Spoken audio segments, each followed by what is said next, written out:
Senator, thank you very much for joining us tonight. Really appreciate it. Very eager to get your reading of Tuesday night vote in Ohio. Yeah, it was voters said no. They rejected the power grab of Columbus politicians, and they said that we want to preserve our vote and our voice. It's clear that politicians in Columbus didn't want voters to have their say, so they can do whatever they want on abortion, on voting rights, on civil rights, on labor rights, on right to work, on all of those issues. So it was a big victory for Ohio. And because it reverberated across the country, we will be the only state in the country to have abortion language, abortion rights, reproductive rights in the November ballot. It was a good victory for the country. It was fascinating to see Republicans in Ohio trying to impose basically the Senate 60 vote rule on the state of Ohio, that you can only win if you have 60% of the vote instead of 51% of the vote.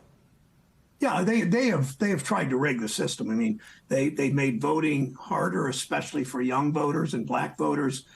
They have done an extraordinarily effective, I guess is the right word, job on gerrymandering. Democrats typically lose by 6 or 7 points in Ohio. If you look at averages, the legislature is more than 2-1, both houses Republican, Congress the same way. Now they wanted to rig this so that we couldn't put abortion language or stop them doing right to work or stop them from weakening voter laws, all of those kinds of things. That's why this victory was so important. But the other thing it did, Lawrence, it really empowered activists in the state. I mean, I've never seen, first of all, it's a huge turnout for a special election. It was about 4 times what the Secretary of State predicted. You don't see that in August special elections. That's why they scheduled it then. But I have just seen such a sea change among people in Ohio who were progressives were feeling discouraged. Activists were feeling discouraged because Columbus wasn't really listening to anybody, frankly, conservative or liberal. And this makes people realize, yes, they have a voice. Yes, they have a say. And that's going to go forward into November with the abortion bill on the ballot and beyond. So there is that statewide election at the in November of this year, but November of next year, you and President Biden will be running in Ohio. Does Tuesday night tell you anything about the dynamics that you and President Biden will find yourselves running in Ohio next year? Yeah, it tells me this, that voters rejected a power grab. Voters rejected special interest government. That's what my whole career has been about.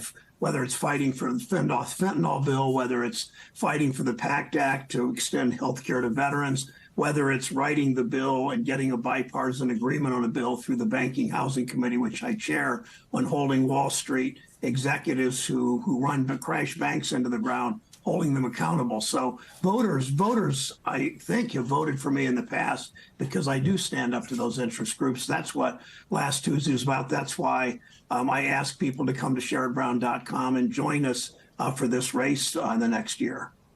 I know every Democrat running statewide in Ohio, including President Biden, they always wants to know, what is the Sherrod Brown secret? Democrats struggle statewide in Ohio. You make it through. How do you do it? I talk about the dignity of work. My focus, I wear this pin here on my lapel that's a depiction of a canary in a bird cage given to me in a Workers' Memorial Day rally symbolizing coal miner safety, but it keeps my focus on workers. Most of my colleagues wear this sort of fancy jewelry pin that screams out, I'm a senator. I wear this. I focus on workers. My staff works really hard in serving the public directly and making sure we're out listening. I've done 40 roundtables with veterans groups on how to implement the PACT Act, the extension of health care to veterans. It's hard work, but it's also listening to people, and it's that focus on the dignity of work. I think and it's standing up to interest groups, as I said, and that's why Tuesday's vote was such good news, I think, for all of us. Do you see Tuesday's vote in Ohio? There's that old saying about as Ohio goes, so goes the nation, which might not be as true as it used to be in presidential politics. But is there something in Tuesday's vote for the rest of the country? Well, I think voters around the country have really had it with special interest government. And when they see the power that Wall Street has, when they see what in East Palestine, when that train derailed, part of that was because the Congress, the railroads have had their way with Congress and the regulators too long. When they see these banks failed, and workers don't get bailed out when people get laid off, but the banks do. And so I think people have had it kind of up to here with special interest government, and that's why if that reverberates across the country, we see a very good year in 2024 for those politicians that stand up to these interest groups.